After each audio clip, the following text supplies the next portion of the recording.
Welcome back to the deep dive. Today we're looking at a case that, well, for many, really defined the early dangers of the internet. It's the tragic story of Kacie Woody. You've shared some incredibly detailed sources with us, charting a young life cut short and, honestly, the chilling precision of an online predator. Our mission, like always, is to really pull out the lessons from this, groundbreaking case. Understand not just what happened, but why and how it basically reshaped how we think about online safety. Yeah, and what really jumps out from these sources is just how meticulously this predator operated, exploiting technology, sure, but also, fundamental human vulnerabilities. This is a time when digital literacy was, well, pretty much in its infancy. We'll explore how his tactics, maybe primitive by today's standards, actually set this horrifying precedent for online crime. Okay, so let's dive into the timeline, the people involved, and the lasting, often painful insights this case gives us about the digital world then and now. Our deep dive today is really aimed at helping you understand that specific chain of events, the critical red flags, and the impact Casey's story still has. Our story kicks off December 3rd, 2002, Holland, Arkansas. Casey's older brother, Tim Woody, gets home around 10 p.m. He'd been doing some college research. He expects to hear Casey probably chatting with friends on Yahoo Messenger. That was, pretty common thing for her. Right, a typical night. But instead, Tim's met with what the sources call an eerie silence. Casey's not there. The family computer, it's on, like a silent witness to her being there just moments before, but she's gone. And adding to this really unsettling scene, Casey's glasses are found, tossed onto the floor, completely smashed, and the family dog, a little Yorkshire Terrier, is limping, whimpering in pain. Okay, wow. So this immediate scene, it's more than just upsetting. It's critically informative for anyone investigating the smashed glasses, the injured dog. This immediately signals it's not likely a typical runaway scenario. Right. Which, statistically, that's a big chunk of missing teen cases. But this points toward a suspected abduction. It's concrete physical evidence of a struggle. It immediately raises the stakes, shifts the investigation's focus away from just missing person to, probable violent crime. Let's pause on that chilling start and delve into Casey's world a bit. To understand the young woman at the center of this, she was born in Little Rock, Arkansas, described as kind, caring, loved poetry, singing, dancing, playing the saxophone, loved animals too, though apparently she had this notable aversion to horses. Yeah, and that detail about horses, it seems small, but it's incredibly poignant. It actually ties into this profound family tragedy. Back in June 1997, Kacie was only 7. Her family was in a horrible car accident. They encountered horses on the road. Her father, Rick, swerved, collided with an oncoming horse.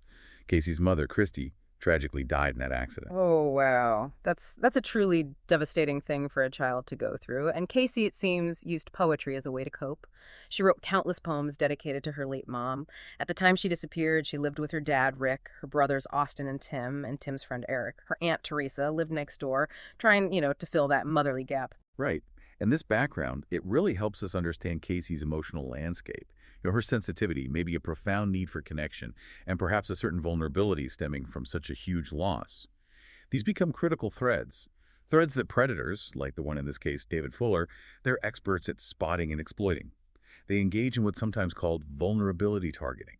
They meticulously craft these online personas designed to fill a specific emotional void, creating this powerful, though completely false, bond. Okay, so let's look at how Kacie was navigating the emerging digital world back in 2002. The Woody family lived in a pretty heavily wooded area. Outgoing phone calls were often long distance, expensive, so they relied heavily on Yahoo Messenger for communication. Kacie had an account, Model Behavior 36, used it for family, friends, and she even registered on Christian chat rooms. She believed, apparently, that these would be safer places online. Yeah, and that's fascinating, right? And critically important for context. You see this early adoption of IM as a primary communication tool, purely out of practical need. But it also highlights this critical, though common back then, assumption that certain online spaces, especially ones with a wholesome label like Christian chat rooms, were inherently safe. Right, like the name itself offered protection. Exactly. It raises this fundamental question about how we even now perceive and vet online communities. We often mix up a label with actual security. And you have to remember the digital landscape of 2002. IP addresses, much harder for average folks to trace. Robust reporting for online abuse, pretty basic. And the whole idea of a verifiable online identity, largely absent. It was kind of a Wild West environment. It gave predators a level of anonymity, impunity, really, that would be significantly harder to maintain today with, better forensics and platform safeguards. So around 2001, 2002, Kacie connects with this user, Dave Fagen, username Jazzmant, on Yahoo Messenger. He claims he's a young boy from California, loves surfing. They pretty quickly develop this online friendship, sharing interests, personal details. And this initial relationship, it looks harmless, right? Yeah. But it perfectly illustrates a classic grooming pattern. Dave strategically shares details, like having an ailing aunt in Arkansas. Yeah. Creates this false common ground, a potential future connection, right in Kacie's home state. Ah, laying the groundwork. Precisely.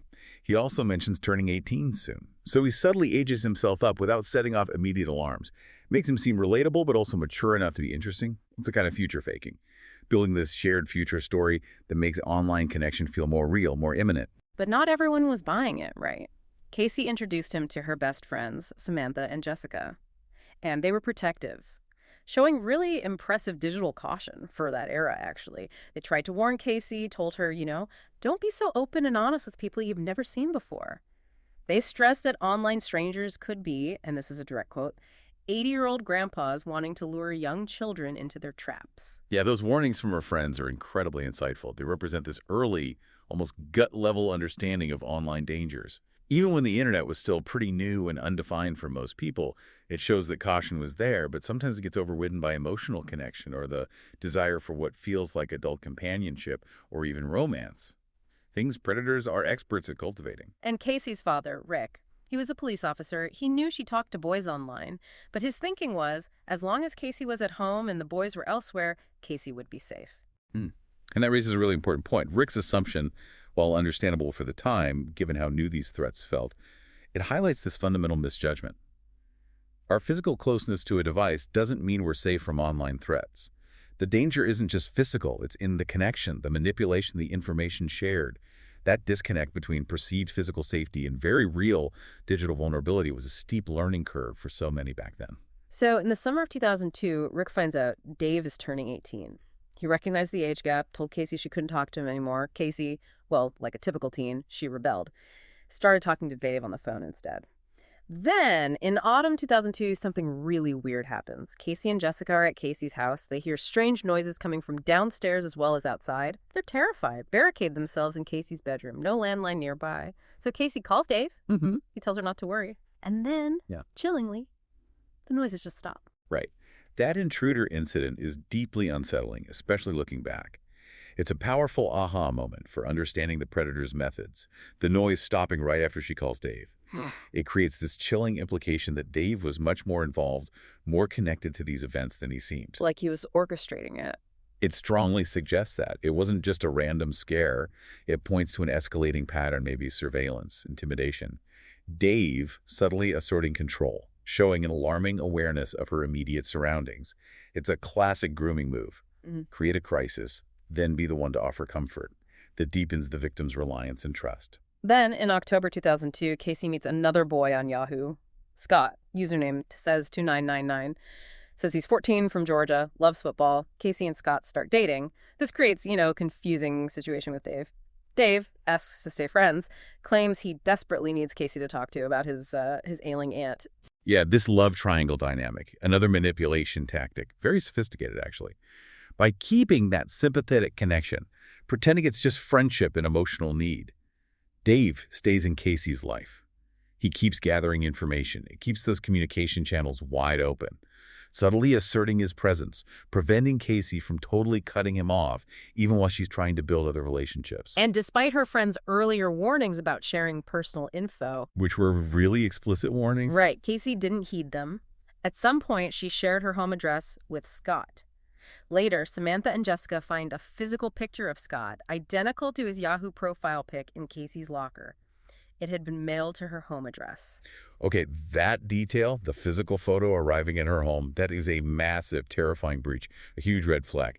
It shows Kacie's vulnerability, maybe her deep desire for something real, overriding her caution. But more importantly, it shows just how quickly and seamlessly online stuff can jump into the real world, turning a digital profile into a physical presence right at her doorstep. That should have set off alarm bells everywhere. It did for her friends. Samantha, alarmed by this, told the school counselor. This led to Kacie getting a crash course on internet safety. Kacie and Samantha had a brief argument about her telling the counselor, but they made up quickly. Then, Kacie invited both Samantha and Jessica for a sleepover on a weekday.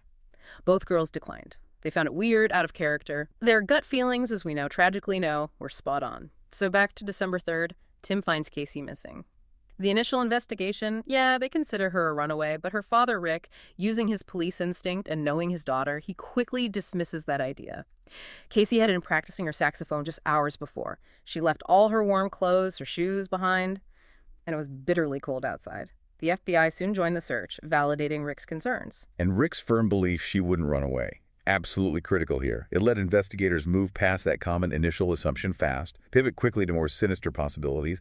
That saved precious time, and in an abduction, every hour is critical. Investigators quickly learn about Kacie's online life, her relationships. They track down Scott in Georgia, confirm he really is 14, rule him out as a direct threat, even though he had her address. Right, a crucial step. Narrowing the focus. It allowed the investigation to pivot fully onto the Dave persona, who, had consistently presented these suspicious details, this evolving kind of inconsistent story. And here's where the investigation really zeroes in. They discover Dave was supposedly traveling from California to Arkansas to see his ailing aunt right before Kacie vanished. That raised immediate, intense suspicion. The investigation tracks a 1993 Buick Regal California plates to a Motel 6 in Conway, Arkansas. It arrived just a day before Kacie went missing. The driver, a 47-year-old man named David Fuller, he'd booked a week's stay, was even complaining about the motel's internet. He also rented a silver Dodge Caravan minivan. Motel employees noted he seemed really on edge. And this is that chilling moment where the two worlds collide, explicitly linking the digital deception to a physical person. The online persona, Dave Fagen, is now irrevocably tied to David Fuller. And the final nail. The matching phone number Fuller used to call Kacie on her landline. Undeniable proof. This switch from digital deception to terrifying physical presence, that's the core of the danger, the point where the virtual threat became horrifyingly real. So let's unpack David Fuller himself. David Leslie Fuller. Born in Salt Lake City, Utah, into a Mormon family, married twice, 2 kids with his second wife, Sally, left the Navy in 1999, family moved to La Mesa, California. And what becomes clear pretty quickly is this disturbing pattern. Escalating instability, predatory behavior. David developed severe anger problems, subjected Sally to abuse. She found him spending long hours online, taking late-night calls, indicating this hidden, increasingly sinister life was already unfolding. In 2002, Sally and David separated. His behavior got worse. It culminated in an arrest for spousal abuse. He attacked Sally with a screwdriver in her barricaded bedroom. He then got a job at a used car dealership, but used the work computer to watch inappropriate content involving children. Yeah. So this paints a really detailed picture, a deeply troubled individual with a clear, escalating predatory drive. It wasn't just one isolated act. It was a trajectory of disturbing behavior violence, a growing fixation on child exploitation material that ultimately led to this horrific event. It reveals this long-standing, sinister pattern that was just intensifying. Okay, so Fuller's credit card activity, investigators tracked it meticulously, led them to a GuardSmart storage unit. December 4th, 2002, police arrive. The storage unit door, unlocked. As they open it, they see the silver Dodge Caravan inside. Then, a single pop rang through the tense and eerie storage space. David Fuller, 47, lay dead. Self-inflicted gunshot wound to the head, a 9mm firearm still clutched in his hand. Wow. That moment of confrontation. Fuller's final desperate act. It just reveals the absolute extent of his guilt, the tragic end to the active pursuit. It's a shocking, devastating end to the manhunt. But the story, agonizingly, didn't end right there. No. The horror, it deepened significantly. Behind the minivan, investigators found Kacie Woody, lifeless, chained to the corners of the van floor. She had been murdered with the same firearm. Next to her head, a bottle of chloroform and a dirty rag. Oh, God. That detail confirms the chilling, premeditated method. Abduction and murder. The chloroform, the chain, zip ties found later in his possession. It reveals this meticulously planned, calculated attack. This wasn't spontaneous. It was the horrifying execution of a plan by a predator who left nothing to chance. Shows a level of preparation that just underscores the depth of his depravity. And further reinforcing how meticulous, how obsessed he was. Investigators later found this disturbing collage. Pictures of Kacie by Fuller's computer in his apartment. Alongside it, a piece of paper listing Kacie, her friends, their phone numbers, even their home addresses. And in a final, heartbreaking detail, Even Casey's poem for her mother was found in his possession. That speaks volumes. The profound depth of his obsession, the chilling level of preparation. It confirms, beyond any doubt, this wasn't spontaneous. It was deeply planned, calculated, fueled by a sustained, disturbing period of online grooming and likely real-world surveillance. And the investigation after Fuller's death revealed he'd used that Dave Fagen persona before to groom at least 3 other girls going back to 2000. Offered one a plane ticket to California, asked another for her address. Thankfully, in those cases, the girls refused or, were protected somehow. Yeah, that connection to prior attempts highlights this clear, persistent pattern of predatory behavior. Kacie, tragically, wasn't his first target, but she was the one who, through this combination of vulnerability and expertly executed manipulation, fell into his trap. It shows the persistence, the insidious evolution of predators like him, constantly seeking, exploiting vulnerabilities. It's also strongly believed Fuller traveled to Arkansas 3 times in the fall of 2002, allegedly spying on Kacie, and that intruder incident Kacie and Jessica experienced, likely him, deterred only because Kacie wasn't alone that night. He bought the firearm in November 2002, rented the storage unit around that time, told his kids it was for target practice. Kacie's funeral was held December 9th, just 6 days after she went missing, laid to rest next to her mother. In this case, it's widely considered the first thoroughly documented case of a predator using the internet to groom, abduct, and murder a teen. It became this somber, devastating landmark, fundamentally changed how we understood and responded to online threats forever. In the aftermath, Kacie's family founded the Kacie Woody Foundation to educate kids about internet safety. Her father, Rick, sources say he was devastated and riddled with guilt, grappling with that agonizing realization that despite believing she was safe at home, he lost her in the worst way possible to a threat that completely bypassed the physical boundaries of his home. Kacie Woody's story.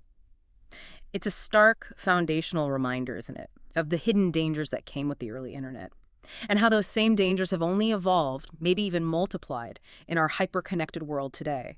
It's a tragedy that forced this painful national reckoning with what safe really means in the digital age. Yeah, and if you connect this to the bigger picture, Yeah.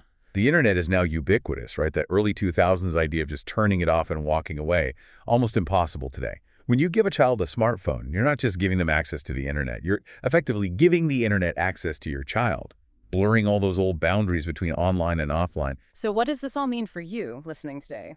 It means understanding the tactics, grooming tactics like love bombing, future faking, isolation is more critical than ever. It demands vigilance, open, ongoing communication within families, and a deep understanding that the digital world mirrors the complexities and sometimes the profound dangers of the physical one, but often with this deceptive veil of anonymity.